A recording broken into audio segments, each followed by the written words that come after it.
انسان جو غذا کھاتا ہے اس کا اثر انسان کے دماغ و وجود پہ ہوتا ہے، اور یوں مختلف غذا کھانے سے مختلف احساسات انسان پہ حاوی ہونے لگتے ہیں۔ تو آج ہم آپ کو بتائیں گے کہ علم جفر کی روشنی میں کس غذا کھانے سے کون سا احساس زیادہ حاوی ہوگا۔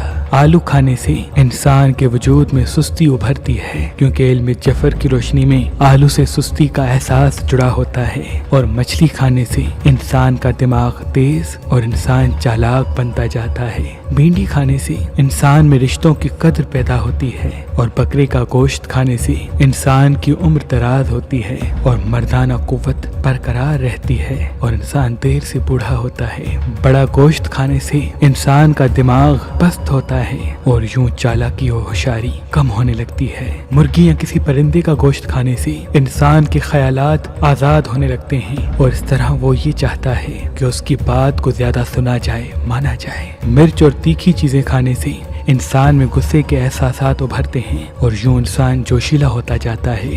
دال یا چنے کھانے سے انسان کے فیصلے مضبوط ہوتے ہیں اور سکس سینس اسٹرانگ ہوتی ہے۔ کریلا کھانے سے انسان پہ نظر حسد کے اثرات اثر نہیں کرتے۔ پالک کی سبزی کھانے سے انسان میں وفاداری اور دوسروں پہ بھروسہ کرنے کی صفت پیدا ہوتی ہے، اور بینگن کھانے سے انسان میں حسد اور غصے کے عنصر زیادہ بڑھتے ہیں۔ گندم کی روٹی کھانے سے انسان ذمہ دار بننے لگتا ہے، اور چاول زیادہ کھانے سے انسان میں بھولنے کی صفت پیدا ہوتی ہے، وہ چھوٹی چھوٹی باتوں کو بھولنا شروع ہو جاتا ہے۔ گاجر کھانے سے انسان میں خوبصورتی پیدا ہوتی ہے اور دوسرے لوگ اس کی طرف متوجہ ہوتے ہیں۔ مکائی کھانے سے انسان میں دوسروں کے لیے ہمدردی پیدا ہوتی ہے۔ گوبھی کھانے سے انسان سیدھا سادہ اور سادگی کے اوصاف انسان میں ابھرنے لگتے ہیں، اور ٹماٹر کھانے سے انسان میں مدد کرنے کا جذبہ پیدا ہوتا ہے۔ علم جفر میں ہر غذا کے اندر اللہ نے کسی نہ کسی احساس کو پوشیدہ کیا۔ جب وہ انسان اس غذا کو پسند کرتا ہے یا کھاتا ہے تو چاہتے نہ چاہتے ہوئے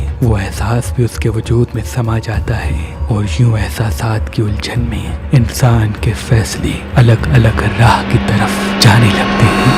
اللہ کے ولی حضرت شاہ شمس تبریز نے فرمایا کہ حسینی عقیق پہننے سے نظر، تعویذ، جادو انسان پہ اثر نہیں کرتے، اور انسان کے کاموں میں رکاوٹیں ختم ہونے لگتی ہیں۔ تو ابھی ہماری ویب سائٹ مہربانی.com پہ آئیں اور یہ پتھر حاصل کریں۔ آپ اپنا لکی پتھر ہماری اپلیکیشن جو گوگل پلے اسٹور اور آئی فون ایپ اسٹور پہ موجود ہے ان سے بھی حاصل کر سکتے ہیں۔ مزید معلومات کے لیے ہمارے نمبر پہ کال کریں۔ اللہ آپ کو سلامت رکھے، اللہ آپ کو سلامت رکھے۔